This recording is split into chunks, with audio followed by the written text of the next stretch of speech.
falei na coluna, Fabiola, que independentemente dos desdobramentos, independentemente deles a confirmarem ou não confirmarem, né, toda essa polêmica, todo esse bafafá gerado na manhã dessa quinta-feira deve enterrar de vez o projeto de aprovação do voto impresso nas eleições do ano que vem. Até porque é o seguinte, o Centrão, que é o grande pêndulo, né, o grande que dependeria o voto do Centrão para a chancela dessa mudança que é perseguida pelo presidente Jair Bolsonaro, se o Centrão simplesmente aprova agora isso, ele vai estar fazendo uma genuflexão, vai estar se ajoelhando para um discurso, né, uma narrativa, como bem colocou o general Braga Neto, que foi abraçada pelo presidente da República e pelas Forças Armadas. Vamos lembrar que nos espaços de governo, nos espaços de poder dentro do governo federal, o Centrão e os militares não se bicam, né, eles disputam o mesmo espaço, né? O Centrão agora, que ficou extremamente mais forte, né, ao ocupar o cargo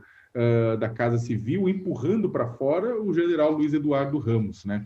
Então, eu acho que agora, neste momento, a aprovação desse projeto, que já estava capenga, que quase foi arquivado no final, no último dia antes do recesso, agora vai ser a pá de cal, porque vai pegar muito mal, o Centrão vai passar como bichinho de pelúcia dos militares, caso abrace depois de todo esse quiprocó. Agora, passando a bola para você e para o Joel, é gravíssimo, é um absurdo completo, é um absurdo, inclusive, que, mas eles estão negando. Foi claro que ia negar. O Lira não vai assumir isso, não tem interesse nenhum em assumir isso, inclusive por conta da relação dele com o presidente da República, melhor mesmo negar, e o Braga Neto também não teria interesse nenhum em negar, apesar de todos os elementos, todos os indícios colocados aí. É grave, né, que ele tenha falado, isso é criminoso, é golpista, e também é um absurdo o estado das coisas, mesmo que um ministro da Defesa tenha que vir neste momento do país para dizer que não é golpista. Olha que coisa, sabe? Olha o estado em que estamos. Joel, queria a tua opinião a respeito de toda essa movimentação nessa manhã. Primeiro ponto, quanto à consequência prática, nisso eu estou de pleno acordo com o Sakamoto. Acho que enterra de vez qualquer expectativa ou esperança que os bolsonaristas poderiam ter na aprovação do voto impresso. Sempre foi um péssimo projeto, felizmente o Congresso já estava contra, agora então selou o destino dele de que não teremos, felizmente não teremos o voto impresso, porque o voto impresso traria mais insegurança, mais bagunça, mais judicialização para as eleições. Que bom que não teremos isso. Agora, eu acho que levanta, acima de tudo, pelo que eu tenho visto da repercussão da notícia, depois da discussão posterior, os desmentidos, levanta, acima de tudo, um pouco uma discussão sobre o papel da imprensa, né? E que papel a imprensa ocupa hoje em dia no debate público. Eu tenho certeza que as jornalistas apuraram e apuraram bem essa matéria, e ao dar essa notícia e afirmar isso, uma afirmação gravíssima, né? Noticiando um fato gravíssimo de um ministro da Defesa ameaçando a democracia brasileira. Agora, daí as duas partes vêm a público e negam. Obviamente o Braga Neto ia negar de qualquer jeito, porque senão ele se coloca na cadeia, mas até mesmo o Arthur Lira, que deve também já ter negociado ali, já botou panos quentes em tudo, também nega para não criar mais atritos. E como é que fica nisso a opinião pública? Bom, uma parte da opinião pública, na qual eu inclusive me incluo, olha para isso e fala, eu sei muito bem que deve ter acontecido essa conversa nos bastidores, houve essa ameaça, mas depois negociaram e tudo bem, ficou por isso mesmo. Para outra parte da opinião pública, olha isso e diz, olha só como a imprensa joga notinhas sem prova nenhuma contra membros do governo Bolsonaro. Porque quando chamados a dar provas, vamos ver se tem, né? Se tem alguma coisa além do depoimento de pessoas que foram ouvidas, de fontes que foram ouvidas, e que, é claro, o jornalista não vai revelar. Mas cria, em parte da opinião pública, cria uma má-fé cada vez maior, um abismo cada vez maior entre a imprensa e essa parte da população. Bem lembrado, Joel. E aí é ótimo a gente passar essa bola também para o Sakamoto, que é jornalista e que é professor de jornalismo também.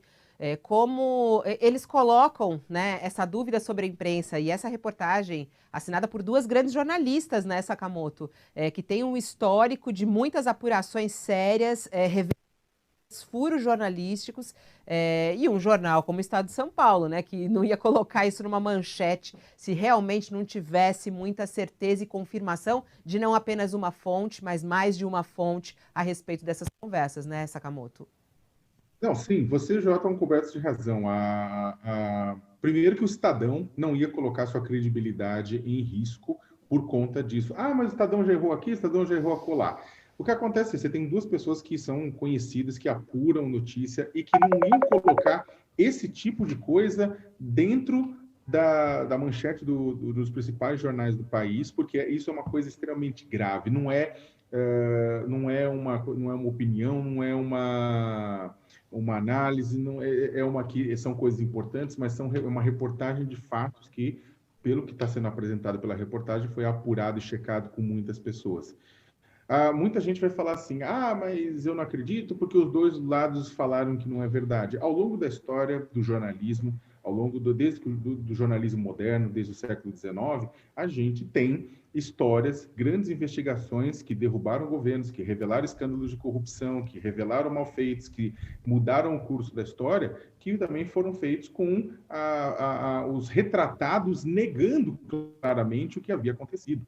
Negando claramente o que havia acontecido. Isso, na verdade, a negativa dos retratados não significa que a matéria está equivocada. Uhum. O que vai dizer, claro, é a quantidade de provas, a quantidade de informações que foram coletadas para a realização dessa matéria. E, ao que tudo indica, até o momento, a reportagem está subsidiada. O próprio diretor de redação veio dizendo que confirmava isso. E tem o on do presidente também, né, Sakamoto? O que para mim, assim, eu lembro... Exatamente isso que você tirou as palavras da minha boca. Eu fiz questão de colocar, inclusive no All News que a gente fez das 8, essa fala do presidente chamou muita atenção, e não é só uma, são várias, e não só dele, mas de outros integrantes do governo, sobre realmente essa fala, né? Então... Exatamente. E eu acho, desculpa só completar, Fabíola, que é exatamente isso que eu ia falar, que, na verdade, todo esse debate, ele também, de certa forma, ele é fumaça diante do fato de que o chefe da nação já propôs isso, já falou isso. É isso que a gente tá perdendo um pouco de perspectiva. O presidente da República Federativa do Brasil já falou em público isso, falou e repetiu mais de uma vez, né? E isso já é dado bastante. Se a gente estivesse vivendo uma democracia plena e saudável, já era dado bastante para a abertura de um processo de impeachment contra o presidente da República. Isso é gravíssimo. Isso é gravíssimo. E é claro também que Braga Neto, o general Braga Neto, que foi deslocado do Ministério da Casa Civil para o Ministério da Defesa em março, uma das razões claras naquele momento é que Bolsonaro queria alguém que chancelasse as suas posições em público, que desse aquele apoio para ele e com o peso das tropas por trás, mesmo que as tropas não necessariamente, ou as cúpulas militares não necessariamente apoiem isso. Isso também ficou claro em março, que Bolsonaro queria alguém, ao contrário do então ministro da Defesa, Fernando Azevedo e Silva, que não se prestava a esse papel. Uhum. Então, o que acontece? Já está público, já está colocado, o próprio presidente falou isso não é uma novidade. O Brasil vive, sim, com uma ameaça, com uma lâmina no pescoço. Ô Joel, você acha que, por exemplo, esse episódio de hoje gravíssimo pode fazer com que as pessoas resolvam ir mais às ruas, né? A gente tem mais manifestação, já ouvi aí algumas pessoas falando, esse sábado promete, porque diante desse acontecimento nessa quinta-feira, até quando eu entrevistei mais cedo o deputado Alessandro Molon, ele foi muito enfático ao dizer, ele falou, a população brasileira não vai permitir, a gente não vai deixar isso acontecer. Você acha que isso pode vir com mais força, uma reação da população como um todo, uma mobilização? Eu acredito que, primeiro, deveria, sem dúvida, servir de combustível para a indignação popular, porque a gente está vivendo no mais descarado desrespeito com qualquer norma de funcionamento democrático aqui, ameaça direta. Né? O que eu acredito que se trata a ameaça que o presidente faz? Ele está se espelhando um pouco no circo que a gente viu nos Estados Unidos. Quando Trump tentou não aceitar o resultado das eleições, ocorreu uma balbúrdia.